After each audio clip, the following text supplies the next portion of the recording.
What's up, guys? Welcome to a new episode of the ynggpodcast.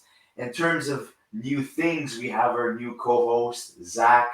He's an Ottawa Senators fan. Don't start with hate comments right away. Get to know him. You'll love him, and you'll appreciate him being a Ottawa Senators fan. We also have Tyler, our guest. He works for Sports Management Worldwide. He's going to be helping us with our 2023 NHL mock draft. And essentially, this is our final 2023 draft prospect ranking. So, top 32 prospects, only the first round from Chicago all the way to the Stanley Cup champions, the Vegas Golden Knights. Yes. And what's interesting about this also, and just for Tyler, is that Tyler's actually going to be at the draft live. So he's going to be able to watch them, get picked. He was at the draft last year because that's where I met him. And also, he's very good. He's very knowledgeable with prospects. He's been scouting for, I would say, 6 months now. You've been scouting. Starting the 7th. Really can't There you wait. go. So it's about 7 months he's been scouting, and he's been sending me a lot of a lot of analysis on some of the prospects that he's been scouting. So, I like his analysis. I think he's going to give us some good informed information on these prospects. And just for Zach, I mean, Zach's, like Chris said, he's an Ottawa Senators fan, knowledgeable on hockey, and it's going to be good. It's going to bring a different perspective to the podcast. Obviously, because we're Habs fans, having Zach being a Sens fan, like I said, it's going to take away some bias from it a little bit, and it's going to actually be able to have Definitely. some nice debates. So, obviously, Zach, welcome to the team, and we're happy to have you. Thanks for having me, guys. I know we had a lot of chats leading up to the addition of me on the podcast, and I'm happy to chat about the sports we love. And, well, Tyler, we're happy to have you on. I'm really excited. I can't wait. Thank you for having me. So, guys, starting off with our first overall pick. This is the Young Guns pick. So this is coming from Luca, Chris, and Zach. We have Connor Bedard. So Connor Bedard, generational talent. Yep. He's being compared to the greats, Wayne Gretzky, Connor McDavid, Sidney Crosby, and this is a guy that is going to have to hope that Chicago surrounds him with some great players, because right now they're depleted in terms of a lineup. They don't have any great forwards or defense. Taves is gone. Kane is gone. Bedard is what they have to build around, essentially. Even though he is a generational talent, this is a guy that cannot do it on his own. Best case in terms of making a comparison to Bedard, Connor McDavid. Yes, he has Leon Draisaitl, but they need more than just them two to win a team. And slowly over the years, Ken Holland has been building a great foundation for those two players, but they're not there yet. So that's what has to be done with the Chicago Blackhawks and Connor Bedard. Yeah, and also just to kind of add on to that, I mean, let's be honest here. This one's pretty consensus. I think all four of us can agree that there's no other way that this pick's going to go. I think we can all agree that the top five is pretty much going to be, top three, because top four after it gets a little bit interesting. But I would say the top three is pretty consensus with Bedard, Fantilli, and Carlson. Those are the three rumored names that have been talked about pretty much since the beginning. Fantilli, NCAA, dominated there with Michigan. Had didn't have the best World Juniors or the best World Hockey Championships, but again, this is a guy that's got a lot of skill. Like I said, dominated the NCAA.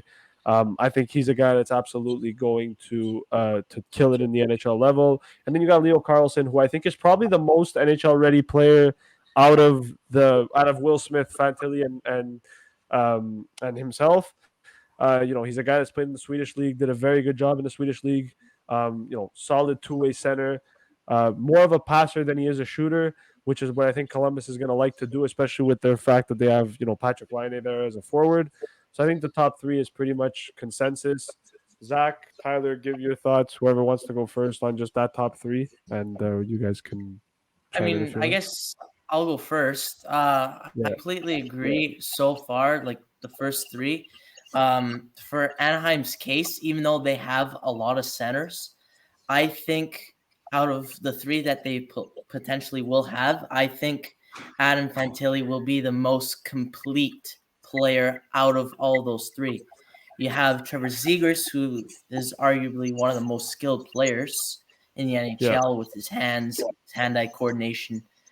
Meanwhile, you have Mason McTavish, who's more of a two-way guy. But Adam Fantilli has all worlds. And one thing I would like to mention is that even though he's 6'2", he has a lot of speed. He has a lot of speed through the neutral zone, can create a lot of offensive rushes. Meanwhile, you have Leo Carlsson, even though they're similar body type-ish, Leo is not as physical as Adam Fantilli would be. Example, player comparison, I think, similar to Leo Carlsson, would be almost like a Nicholas Backstrom, if you're thinking about it. He's not the most physical, but boy, he has a lot of skills. Like when he has a lot of passing wise, tape to tape. He has an underrated shot in some areas, like up close, even though he's not meant for it. And even though he doesn't hit as hard, he will still withstand a lot of hits, I think, from what I've seen. And Zach, bro? And to just add on to what all of you guys have been saying, I think everybody looks at Connor Bedard, and rightfully so, as the guy who could turn a franchise around on his own. And Chicago didn't have the best odds to get him. They actually had the third best odds. They're the ones who got lucky, and they're a big market team. They'll have the funding to surround them with great talent, and I think it's a great fit for Connor Bedard. And for the other two, I think Adam Fantilli, a lot like Tyler was saying, if this was any other draft, I think he could go first overall just based on his ability in all facets of the game. Mm-hmm. And Leo Carlsson himself has a pretty high ceiling. Some people are saying Nicholas Backstrom, like Tyler said. And I think it's pretty set 1, 2, and 3 for the top 3 picks. And the thing I would like to add in terms of Adam Fantilli, I do consider him a modern day power forward, but he does have the skill and hockey sense and competitiveness as a player like Nathan McKinnon, since they both play the same position and they're both Canadian. In terms of Leo Carlsson, I would say the best comparison in my opinion would be a guy like Alexander Barkov, the Florida Panthers. Great hockey sense as well. Is able to play a very solid two-way game. Probably the most ready NHL player in terms of his physicality and in terms of his hockey sense and his skill. Also, being 6'3", obviously he's going to be able to play with some big boys in the NHL as well. But we could also see the same case as maybe a guy like Slafkovsky, the Montreal Canadiens, where even though he's big and physically and in terms of his height as well, doesn't mean he'll be able to take on guys at the NHL level. And now, the next one, we have Michkov, the elephant in the room, essentially. A guy who essentially hasn't had any interviews yet. He was not at the NHL Combine in Buffalo. No one knows what to expect from him. Apparently, he's being very picky on where he wants to go. Apparently, he wants to meet certain teams, and other teams he's excluding them. He is, in some people's scouting reports, a generational talent as well. Is a very high ceiling, but also being from Russia and the controversies that have been surrounding his personal life and also the country as a whole. Does someone, go with Michkov in the top 5, or does Michkov fall even lower than that? Well, I think for me, it's really tough to predict with Michkov. Obviously, we have him at 4 here. I think the reason we have him at 4 is mainly we went based on best player available. However, I think that he can fall anywhere from 4 to 8. 8 being Washington. I don't think he falls as far as Washington. And I think that, look, obviously there's a lot of controversy regarding, his situation and there's a lot of fear regarding that. I think he's probably the second best player in this draft just based on talent alone. But I think obviously the fact that he's Russian, the fact that there's the contract and also all just the politics that are going on, I think that's going to ruin his draft projection a little bit. But I do think that in general, I do see him as a fit for the San Jose Sharks. If you look at what the Sharks are building right now, they're not really in a position to be contending, which is actually okay if you think about it, because by the time Michkov is ready to come in, San Jose is going to be probably towards either just about in the middle of their rebuild or maybe towards the end of it. They're gonna be a bottom feeder for a while, so they don't have to worry about bringing in a guy right away to help them out. And I think with Michkov, he's going to want to play on a team that's ready. I could see him in Montreal as well. I think Michkov makes sense in Montreal. I think there's an opportunity for him to play there. Arizona, I'm not 100% sure, just based on the fact that with everything that's gone on in Arizona, I just don't know if Michkov would want to sign there. Philly's a possibility, depending on if best player available, and obviously Washington. Let's state the obvious. It's because of Alex Ovechkin, and it's because of the fact that the Russian factor in Washington, and they're not afraid to draft Russians. They drafted Miroslachenko last year. I think Michkov can fall there, but I think San Jose. We made this pick solely based on the fact that it's best player available. I think the Sharks take him at 4, but like I said, he can fall anywhere from 4 to 8. So I would also like to add to San Jose picking Michkov at 4. You look at their team offensively, you look at their team as a whole, there's not anyone that screams excitement. And I do believe that Michkov's game does bring excitement, and a lot of people be tuning in to watch him play in particular. There's rumors that Erik Karlsson's on the way out, and literally that's the face of the franchise. If he gets traded, which is most likely going to happen throughout at some point during this offseason, who's the guy that's going to sell the jerseys? Who's the guy that is going to bring the excitement back into the San Jose Sharks arena? Those days of Thornton, Pavelski, Burns, it's gone. That era is gone. So Michkov would kickstart a new era in San Jose. Well, I agree with you here.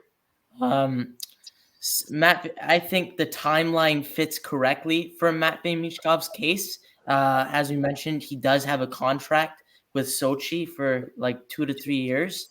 So at least it'll give some leeway for the Sharks that'll continue their rebuild, like tanking more. So you got guys like Macklin Celebrini that you got next year. You got Cole Eiserman next year, who potentially might be the next Austin Matthews. And then the following year after that, you also have a guy named Michael Misa from the OHL, I should say, from the Saginaw Spirit. And he was named Rookie of the Year, which for me, I think he has like generational talent-wise for 2025. So when those guys come in, even Aaron Kiviharu to come back in 2024 for like helping on the back end, I think it's going to line up really strongly for Matvei Michkov, and at least he will become a stronger face of the franchise. Not only that, he's also going to be on an entry-level contract for San Jose. So I think everything lines up perfectly for Matvei Michkov, and I believe that if it wasn't Connor Bedard and if it wasn't this whole Russia situation, including his contract, I think he is the best player of this draft. Okay. What are your thoughts? To add on to that, I would say that definitely with the situation regarding the entry-level contract, when he does decide to enter the league, it's a big bonus for San Jose because the rebuild doesn't really start properly until this year and until players like Erik Karlsson are getting traded. But my hot take on the rankings would be a switch between Will Smith and Michkov. I'd actually have Will Smith going to San Jose. Also a very good player who plays at the center position, who fills a need for them. And I'd have the Habs taking Michkov instead, because I think that the Habs have a great history with diminutive-sized players. He is the second most talented player in the draft, arguably with Fantilli. And I think the Habs could be patient with him and wait for him to be ready. And there's no pressure on them like the pressure is on San Jose to get things done right away. Yeah, and I think just kind of moving on to Montreal, since it's there, I kind of just want to move on and do like we could do the bottom 10, so from 5 to 10, and just kind of give a little bit of our thoughts on everything. Montreal at 5, we have Will Smith. I mean, let's just state the obvious. Kent Hughes knows him. He's a big fan of him. Coached him in junior. We all know how good Will Smith can be. He's got a high ceiling. The question is that will he reach that potential? That's where I think a lot of people are a little bit more concerned. He did play with a very good U.S. national development team where he had Gabe Perreault and Ryan Leonard. I still believe that he'll dominate and obviously playing next year. I believe it's at I don't know if it's Boston College or Boston University. You can correct me on that. But he's going to be big in the NCAA and play that role. And then obviously, just going to Arizona at 6, Zach Benson with Arizona based on the best player available. I think Benson's going to provide some really good, much needed offense for Arizona. They've already got Genther over there. They've already got Clinton Keller, but adding a guy like Zach Benson, I think, is going to be huge. Philly, it screams Ryan Leonard for me. I don't know why. I think he fits what Tortorella is going to want in a player. He gives me a kind of a Matthew Tkachuk vibe. I think Philly can use a player like that on their team. Washington, I think they go Dvorsky simply for the fact that Kuznetsov's going to want to leave. Backstrom's not getting any younger. They're going to need center depth. Dvorsky's a good two-way guy. I think he fits exactly what Washington needs in terms of centers. That one was based on best player available, but also just based on positional need. Detroit at 9, I think Reinbacher makes a lot of sense simply for the fact that Eiserman likes his defensemen. He likes to draft defensemen. We've seen it with Seider. We saw it with Simon Edvidson. He also likes to go off the board, but in this situation, I think Reinbacher falling to him at 9 is actually an ideal situation for him. I think he takes him. He's a good top 4 defenseman with good potential. I think he falls to Detroit. And then at 10, obviously Oliver Moore. Again, just going based on centers with St. Louis, they don't really have anybody apart from Robert Thomas. Obviously, Braden Shen's not getting any younger. They lost Ryan O'Reilly. I think they're going to be they're going to be missing a little bit on their center core for the Blues, and they don't really have some huge exciting prospects coming up. I think Oliver Moore can change that trajectory for them. So that's where I think from 5 to 10, that's kind of where we went with those picks. Chris, Zach, whoever wants to chime in, go for I'm it. just going to chime in. I think you really, nailed it in terms of the analysis on each player that was picked by their respective team. So Will Smith, a guy, who has a little bit of that flair like Trevor Zegras, in my opinion, and who is very good friends with Trevor Zegras. Cole Caulfield, who plays for Montreal Canadiens. So it's just a match made in heaven. Also an American player. We know what the regime of Kent Hughes and Jeff Gordon, they like to go after American players. They convinced Jordan Harris to stay. He's an American player. If Benjamin was still there, a good chance that Harris would have walked and signed with somebody else. You have Cole Caulfield. Lane Hudson. Yeah, exactly. So you're starting that trend essentially of integrating American players to the Habs. And, obviously Will Smith, the connection with Kent Hughes, like you mentioned before, makes sense. And honestly, they're trying to move up in the draft. And the situation is that if Will Smith is regarded as a top 3 or top 4 pick, they're going to want to move up to get Will Smith because that's their number 1 guy on the board. But if they could go after a guy like Adam Fantilli and trade for the 2nd overall pick, obviously they would do that, but highly unlikely. Zach Benson, like you said, best player available. Arizona needs to get the best players available through draft because in terms of free agency, that's not going to happen. In terms of trade, well, let's be honest here. No one's going to be traded to Arizona and then sign a long-term extension after that. And also their arena situation's up in the air, which means they could move somewhere else in terms of relocation. Philadelphia, Ryan Leonard, similar comparison to how Matthew Tkachuk plays or Brady Tkachuk, either or of the Tkachuks.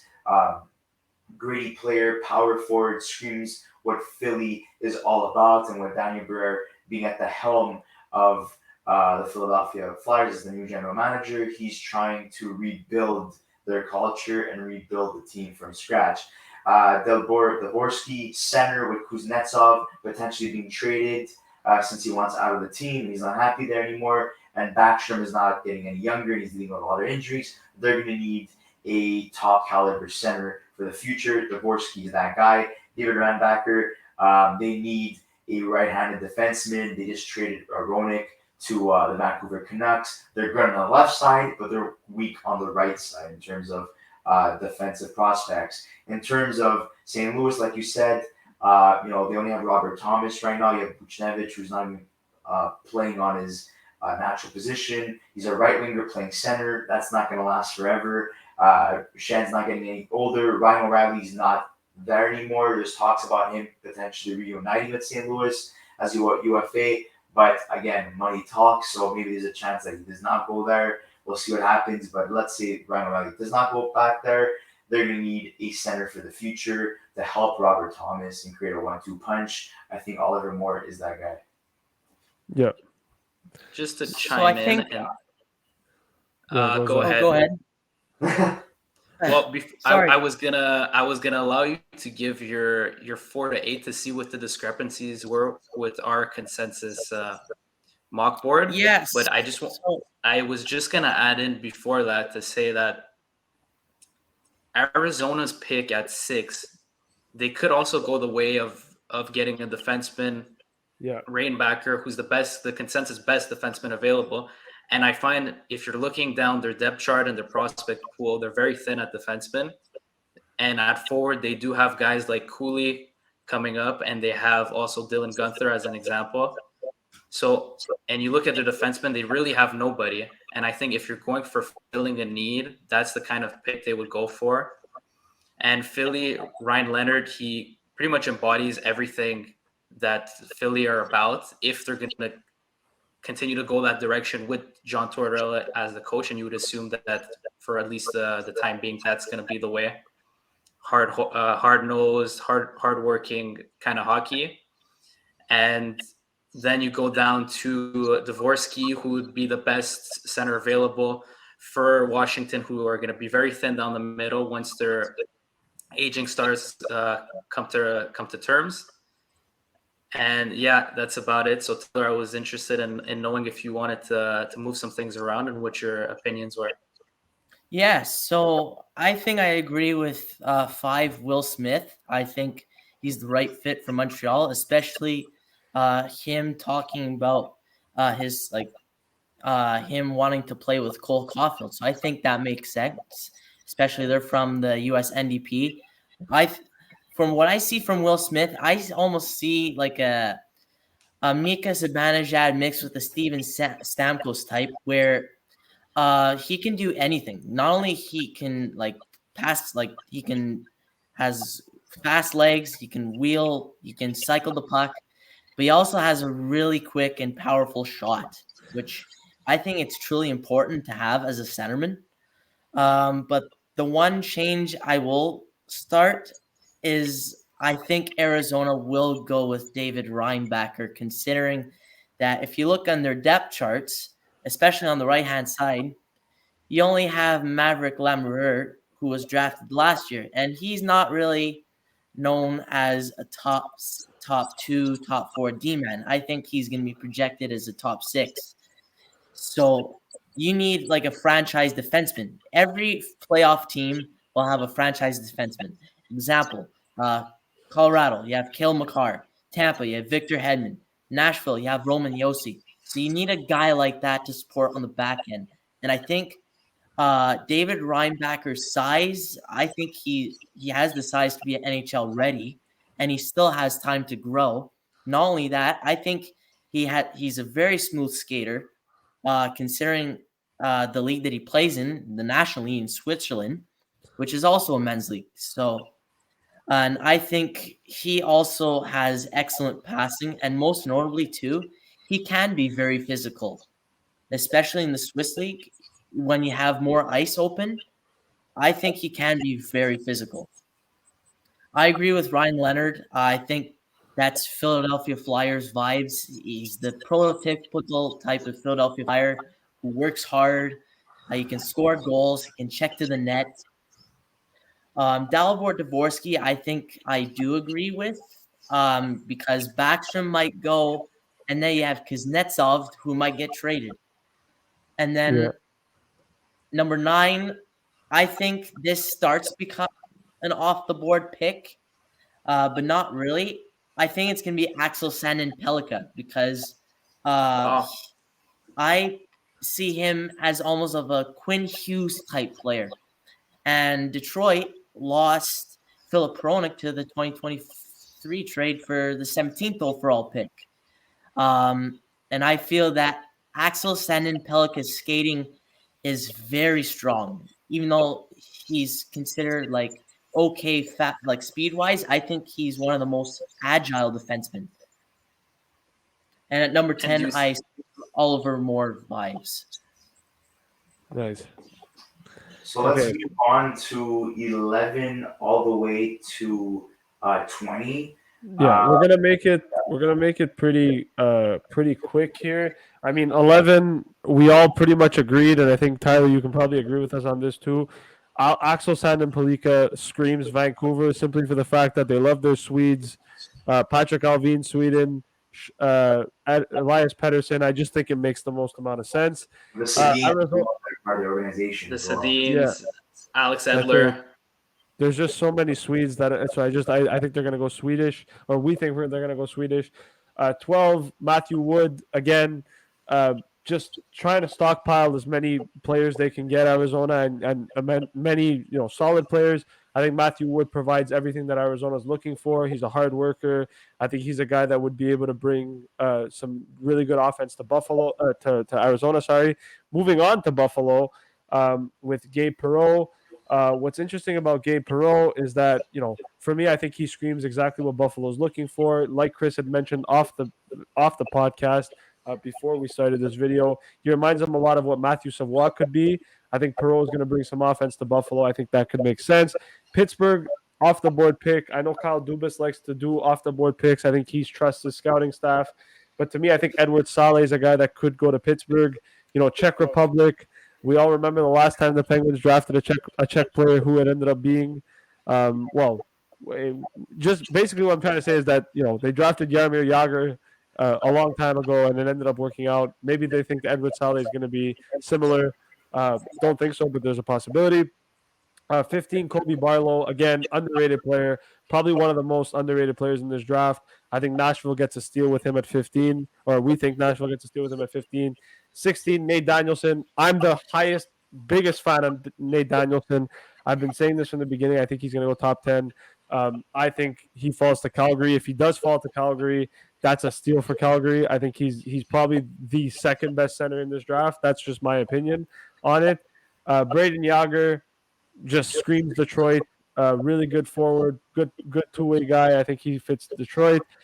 18, Callum Ritchie. 19, Andrew Cristall, and 20, Mikhail Gulayev. Gulayev makes sense because Seattle, I think, needs more defensive prospects. I think he goes there.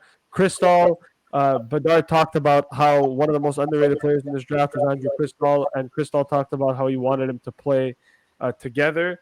I think Cristall is going to be able to do that with Chicago. And then Callum Ritchie. Jets need some centers. Especially with the fact that if they move PLD and Scheifele, they're going to need centers for the future. They already have Perfetti. I think Callum Ritchie, or we think Callum Ritchie is going to end up going there and doing well. So I think that's the top 20 for us. If you guys want to jump in. Yeah, I guess I'll throw in some hot takes. I guess. Here we go. I think 11, even though Sandin Pellikka is taken, I have some strong vibes of Dmitry Simashev. For me, I think he's bar none the best shutdown defenseman of this draft class. Even though he might not have the strongest offensive upside, his defensive abilities are outstanding. The guy can hit really hard, especially against men. If you can produce defensively, like physically, and prevent goals, you're going to be an NHL defenseman, like zero question. It just depends how Vancouver is going to develop him. But I think he's going to be one of the best defensemen of this draft class. Number 12, I have Zach Benson falling to the Arizona Coyotes. Reason being, some teams may look over to his size being only 165, 5'10". For me, it's not the biggest issue. However, I think he has a close friend in Connor Geekie who plays with the Arizona, or is going to play with the Arizona Coyotes. And what's going to happen is that Benson can play in all situations. So what I think Arizona is going to do is going to place him on the wing to have Geekie as his centerman. Number 13, I said Gabe Perreault, similar to you guys. I think he's almost like a Jake Gensel type, where he has an incredible shot. He's going to score a lot of goals for you. And I believe he passed the record for most points in U.S. NDP, passing Matthews, if I'm not mistaken. 14, I actually put Matthew Wood there because I think he can be a top centerman when Crosby and Malkin are going to go. And Matthew Wood, even though he's not the best skater, I think he is one of the strongest of this draft, especially if it is shooting. It kind of reminds me of like Leon Draisaitl, like his build and the way how he shoots the puck. It reminds me of Leon Draisaitl a bit. Number 15, I have Nate Danielson. I think Nashville will be ready for a centerman of the future. And I think 16, I think this is where Braden Yeager goes. Okay, so I would like to add some of my thoughts as well, since Luca, Zach, and I did make this list. Pelika, yes, he is very offensively minded, and they already have a guy in Quinn Hughes who is that. But at this case, you have to go for the best defenseman available, and Pelika would be that guy essentially. But I do understand where you're coming from, Tyler. A player that you mentioned is someone who I would compare to Dmitry Orlov, a guy who is a hard hitter. Obviously, they're both Russian, has some offensive upside, but he's a good two-way defenseman essentially. And at the end of the day, Vancouver needs a defensive-minded defenseman. They already have Quinn Hughes, who's that offensive-minded guy. They acquired Ethan Bear. We don't know what's going to go on with that situation, if they're going to resign him or not. I know he's been having some health issues. He's been out for a couple of months, but they have to think long-term here. So, I mean, they could always look for maybe a trade partner to acquire a defensive-minded defenseman, or maybe look through the free agency this year or for the next couple of years. But I do believe that Pelika would be the best defenseman available, but I understand where you're coming from, Tyler. What Arizona, I do believe that adding a winger once again on Arizona's end, just makes them so much better up front. Gabe Perreault, like Luca was alluding to before, I think he does he does make sense with the Buffalo Sabres under a coach like Granato, and Matthew Savoie being drafted last year by the Buffalo Sabres. And what the culture is essentially is basically taking a chance on some younger guys, developing them from scratch, and building a very good hockey team. So I think Perreault, very underrated prospect in this draft, but a lot of people have been noticing how good he's been in the recent weeks. Edward Sally, a guy like you're saying, he is Czech, just like Jeremy Jagger was. So maybe Jagger is talking to Lemire, who is owner of the Pittsburgh Penguins, saying, you got to go for this guy. He's a very good winger. As long as Malkin and Crosby are there, no need to draft any centers.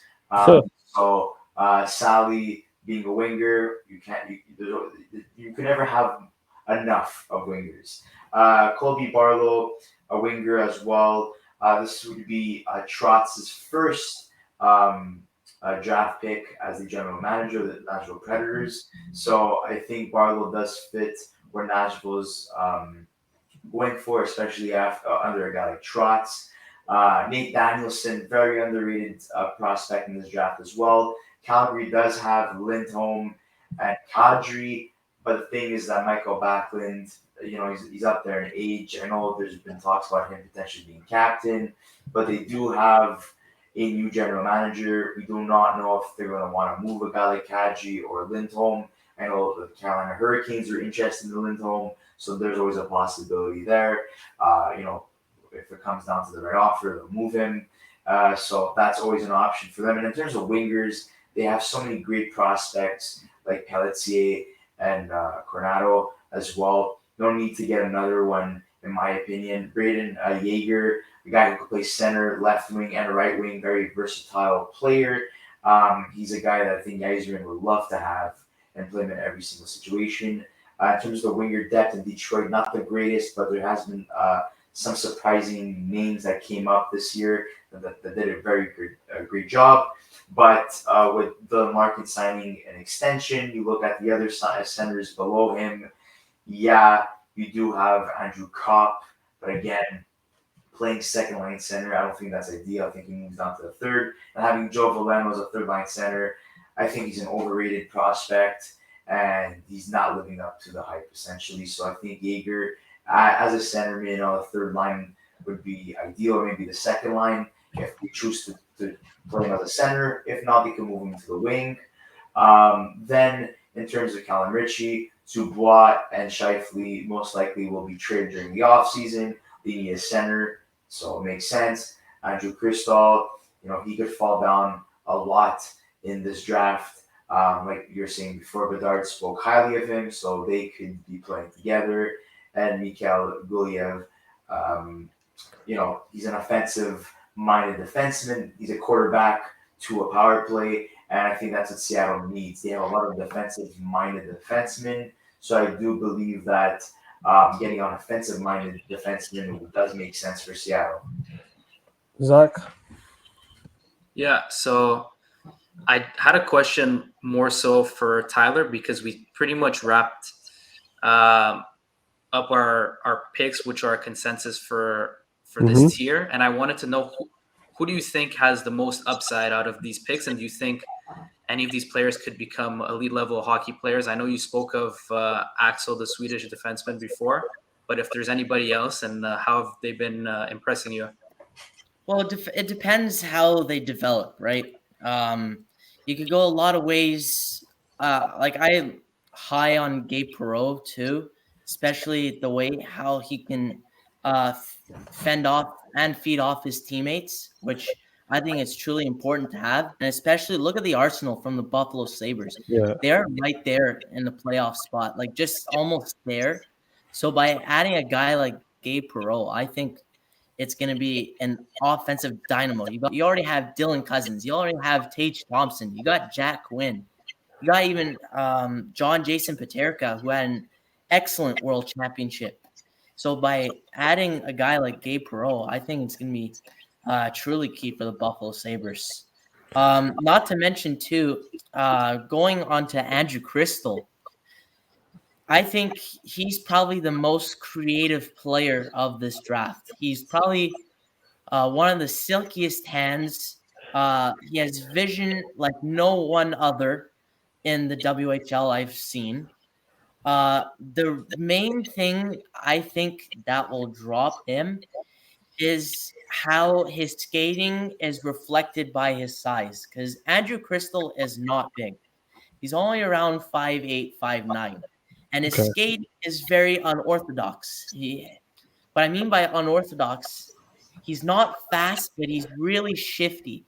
And what I mean shifty is that he has excellent close quarter agility when he dekes around opponents. And he has a very accurate shot. And the fact of the matter is, he has very good chemistry with Gabriel Sturz, who's also going to be in this draft class later on because he's an overager. But I think Andrew Cristall, though, if he can develop properly, especially with Connor Bedard, considering that they are also very close friends, I think that they can be a lethal offensive dynamo in the near future. Nice.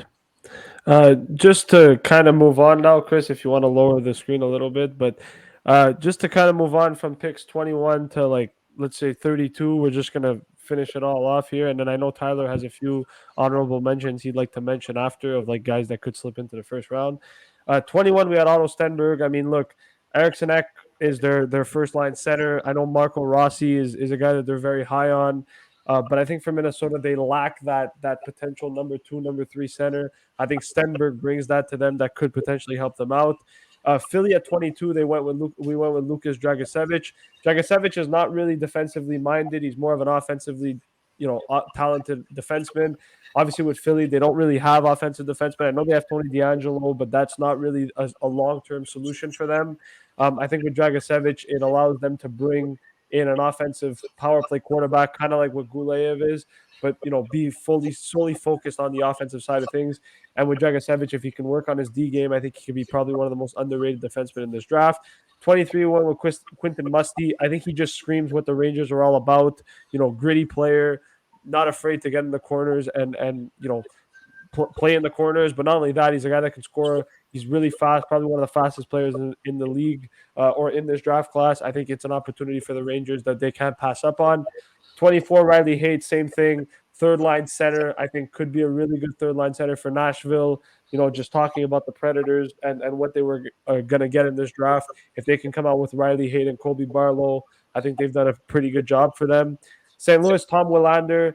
Again, one of the most underrated defensemen in this draft. I think Willander in St. Louis, considering they have 3 picks, I think for St. Louis it makes sense to go Willander. They're probably going to trade a few guys during the offseason too. Maybe guys like Justin Falk or even Colton Parayko. I think Willander fits exactly what St. Louis is going to do. 26, Gavin Brindley, another one who's underrated. But with the thing with Gavin Brindley is that I think the I don't know how high his ceiling is going to be, but if he can reach his ceiling and if he can be a really good top 6 forward for the Sharks, I think if they can come out of this draft with Brindley and Michkov, I think they're doing very well for themselves. I know Tyler's really high on Samuel Honzek. I think he's going to go 27 to Colorado. Honzek, I think, is a guy that fits exactly what Colorado needs. Obviously, with Landeskog being out long term and the uncertainty around him, I think Honzek can be kind of what Landeskog was to Colorado. Jaden Perron, in my opinion, I think that's the guy that the Habs should take. If he falls to them, I think he's really, really good, and he's exactly what the Canadians need. But I think he's going to probably end up in Toronto because I think Toronto is going to need a player like that, especially considering what they have in Matthew Nyes. He gives me kind of what Matthew Nyes is going to bring them anyways. So I think Perron at 28 makes sense to Toronto. 29, we went with Dmitry Shimashev. We didn't really know what else to do here, but I think St. Louis coming out with 2 defensemen in this draft makes sense. Simashev, I know you're high on him, Tyler. You had him in your 11. I think if St. Louis can get Simashev this late, I think that's a big steal for them in this draft, considering and they come home away with 2 defensemen. I think they're going to be very set for the future. Carolina, Danil Boo. I mean, look, Danil Boo, another guy that's underrated. I think he's going to be able to do that and be able to do it at a high level. The reason we went with that is because Andrei Svechnikov is Russian. I think there's a possibility there that Boo can end up being that underrated player for Carolina. 31, Ethan Gauthier. Let's just plain and simple. He's a Quebecer. He's played in the queue. He's talked about dreaming about playing for the Canadians. He grew up a Canadians fan. And not only that, this is probably his draft range anyways. My personal opinion is that I think the Canadians go goaltender here. I think they might go Michael Rabo, the Czech goalie. But if anything, if you have to go with a forward, I think they go Ethan Gauthier. And then obviously to end it off, Theo Lindestein, who's a good defensive prospect. I think we probably think he ends up in Vegas. So Chris, Zach, you guys want to chime in on the last couple of picks, and then Tyler will be able to give your opinion and your honorable mentions as well. Yeah, so very quickly. Go ahead. Yeah, thanks. So very quickly, you basically summed it up really well. Basically, what we spoke about when making this draft. Theo Lindstein.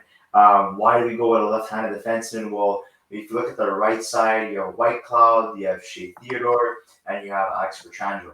That's solid. That's not going to change for a couple of years. You look at the left side, Alec Martinez. Yes, he just won his 3rd Stanley Cup, but he's over the age of 34 years old.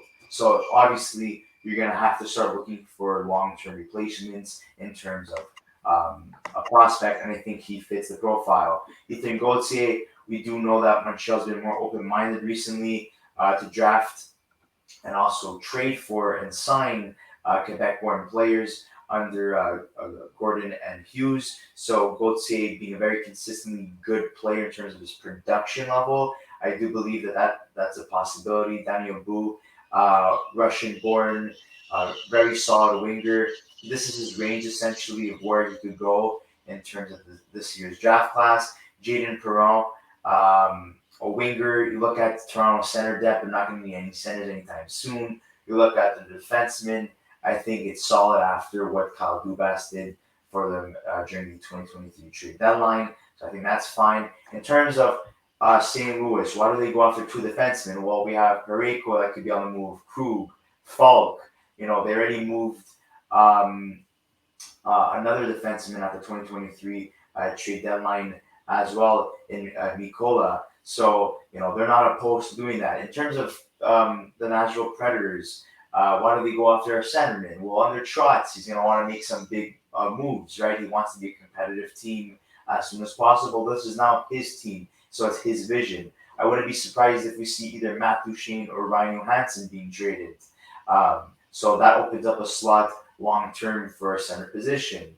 Samuel Honzik, very underrated prospect as well. With Michkov possibly not coming back to the NHL after his situation. Not going to get into details with that, but also Landeskog being out long-term as well. They're going to have to start looking at winger options. But even you could also make a case for their center depth as well. Hasn't been the greatest after losing a guy like Nazem Kadri. And you only have Nathan MacKinnon. And yes, I am aware that Rantanen could play center as well, but I think he's better suited at the wing next to Nathan MacKinnon. What are your thoughts, Zach? Well, you covered a lot of ground there. I think I'll talk about a player that I'm really interested in to see how he progresses at the pro level, and that's the defenseman we have going to the Philadelphia Flyers, Lukas Dragicevic, because he's 6'4", he skates extremely well, and he's off of a breakout year in the WHL where he posted 75 points, and he's been moving up a lot of draft rankings. Bob McKenzie moved him up. A lot of scouting reports have him even higher on the top 20. And I'm very interested to see what he could do at the pro level, because there's a lot of players based on past drafts that have breakout years, their last years in junior or whatnot, and they're not as physically developed, and they have their body has room to grow. I could use a comparable like Thomas Chabot, who in his last year with the Sea Dogs had an insane year, completely grew as a player, and now we see the dividends that Ottawa's reaping with picking him as a mid first round pick that year, and how he's a staple for their back end. And Tyler? So I think from 21 to 32, I think I have a wide range of things. I placed Tom Willander at 21 because I feel that Minnesota, they'll already have their 1-2 centerman. It's just a matter of time that Marco Rossi will have to develop. And even though I'm not high on Tom Willander being a top 15, top 10, I still think that he does have neutral upside, both on the defensive end and offensive end. I think his skating overall is very neutral. Even though he's not slow, but he's not fast, but he's more of an agile stay back type. For Lukas Dragicevic, I put him lower because, like Thomas Chabot, I don't think he has the strongest defensive game. And when I look for a defenseman, I want to see him check. I want to see him defend. I want to see him help his goalie. And I think he creates a lot of risk, especially him being an offensive defenseman. Plus, he's 6'4", so he may not be as fast compared to his other D partners, which may cause him a lot of trouble. I'm also high on Gavin Brindley. I put him at 25 in St. Louis because I think that St. Louis is going to go pretty much all over the board offensively. And Gavin Brindley, he can play in a lot of situations. He can play wing. He can play center. He can also play on the power play unit. And what I really like about his game is that he's really strong in the penalty kill. If you saw in Michigan, they were one of the best penalty killing units.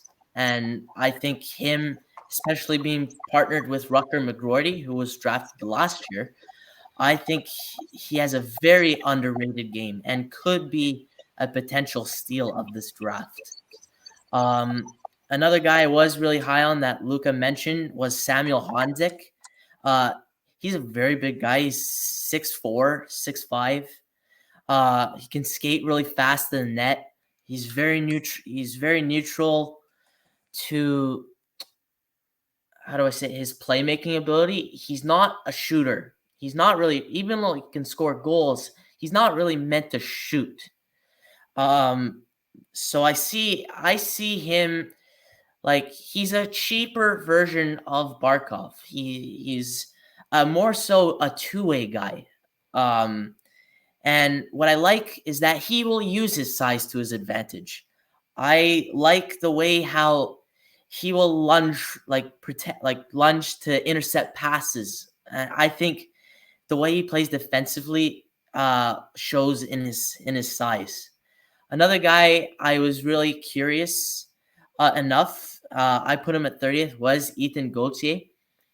I don't think they have enough power forwards. And I think Ethan Gauthier is the definition of a power forward, considering he scores goals, a lot of them, plus he can hit hard. And what I think Carolina does not have enough of is those hard type scoring style of players.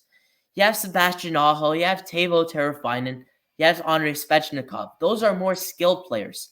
I think what you need in your top six, you need a power forward like Ethan Gauthier. And what I mentioned too, also, you put Theo Lindstein for Vegas. Even though Vegas is set right now as a playoff contender, I think I could see Theo Lindstein as another steal by becoming an underrated top four defensive defenseman. Because when I mean defensive defenseman, I'm not talking about just hitting. I'm not talking about specifically hits, because he may not be the most physical, but I think he thinks the way similar to Nick Lidstrom, how he defended. He was competitive, but when I mean competitive, it's not just hitting guys. I think competitive means competitive in his own zone, like competitive defending and helping his goaltender. Even though he's not going to be Nick Lidstrom at all means, and I think he will also start to build some offensive upside. But he will create some potential dangerous risks, as you saw in the U18 Worlds a couple like last year.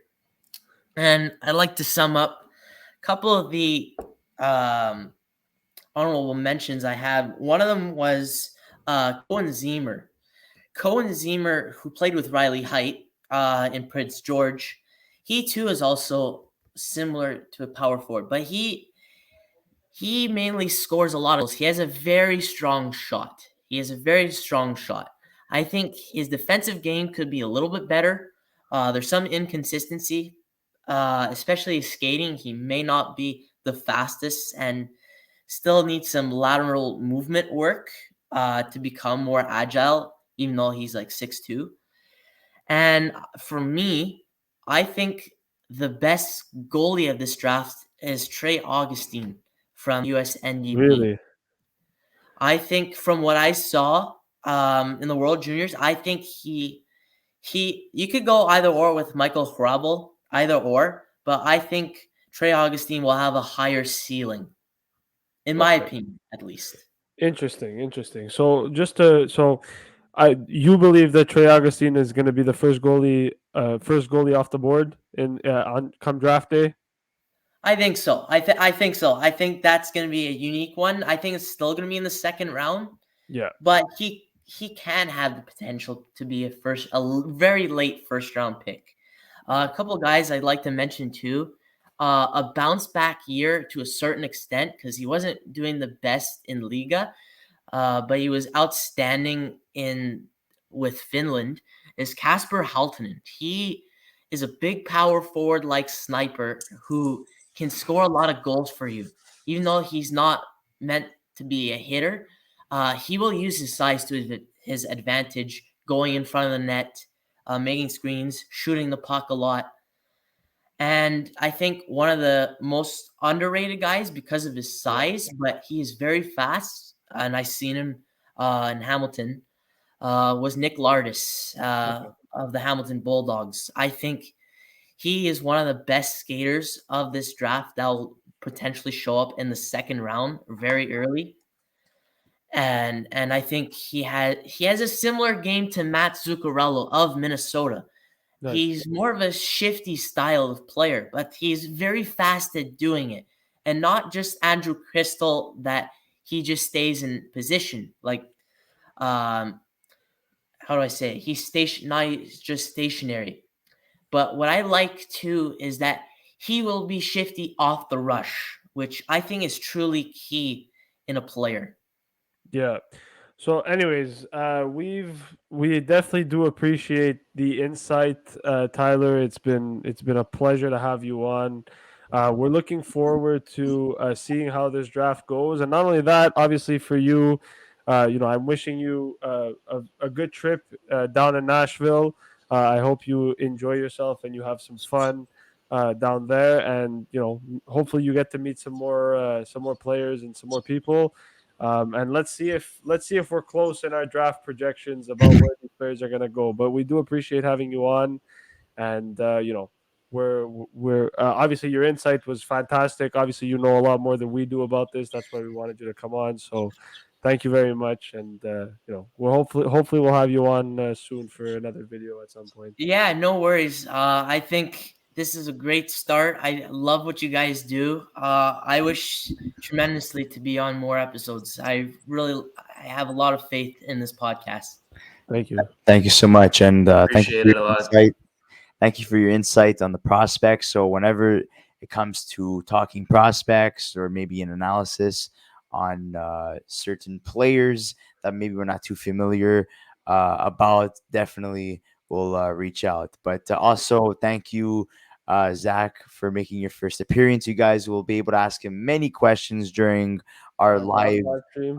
for our 2023 NHL draft video, and also for our live video for the July 1st free agency video as well. So you guys will have the opportunity to talk to Zach a lot more and ask him questions and get more of his insight essentially on what he believes is a good NHL player, for example, or which teams he truly believes are going to be contenders in the upcoming season, teams that are pretenders, or teams that are going to, suffer a lot in this upcoming season.